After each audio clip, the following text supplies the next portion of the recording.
Of Congress are not likely to win many new fans after our next story. Cheryl Atkinson has this exclusive report on a Scandinavian junket that may get some of them in hot water. Few would argue with the U.S. having a presence at the Copenhagen Climate Summit. I'm always open. But wait until you hear what we found about how many in Congress got all expense-paid trips to Denmark on your dime.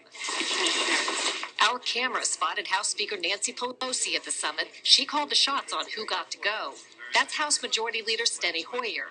And there's the embattled chairman of the Tax Committee, Charles Rangel. You take care of Mr. Rangel? He sure is. They were joined by 17 colleagues. Democrats Waxman, Miller, Markey, Gordon, Levin, Blumenauer, DeJette, Inslee, Ryan, Butterfield, Cleaver, and Giffords. And Republicans Barton, Upton, Moore, Capito, Sullivan, Blackburn, and Sensenbrenner. And that's not the half of it. But finding out more was a bit like trying to get the keys to Fort Knox. Many referred us to Speaker Pelosi, who wouldn't agree to an interview. Her office told us it will comply with disclosure requirements, but wouldn't give us cost estimates or even tell us where they all stayed. Senator Inhofe is one of the few who provided us any detail. He attended the summit on his own for just a few hours to give an opposing view. They're going because it's the biggest party of the year. You know, the worst thing that happened there was they ran out of caviar.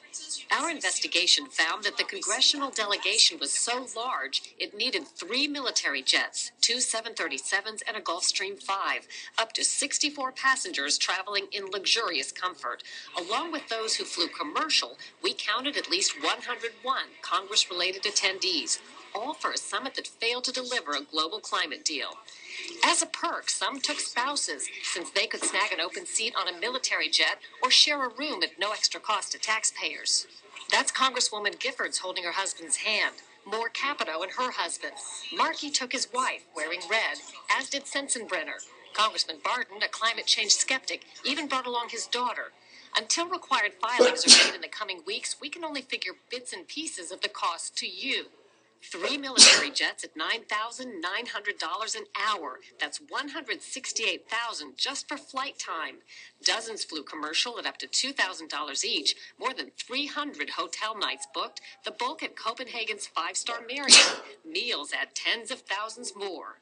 Watchdog Steve Ellis wasn't against a U.S. presence, but considering the deficit, every penny counts. Congress should be shaking the couch cushions looking for change rather than spending cash for everybody to go to Copenhagen. Nobody we asked would defend the supersized congressional presence on camera when Democrats said it showed the world the U.S. is serious about climate change.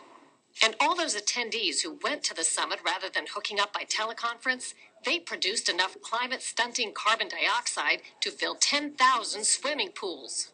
Which means even if Congress didn't get a global agreement, they left an indelible footprint all the same. Cheryl Atkinson, CBS News, Washington. Now, Senate Majority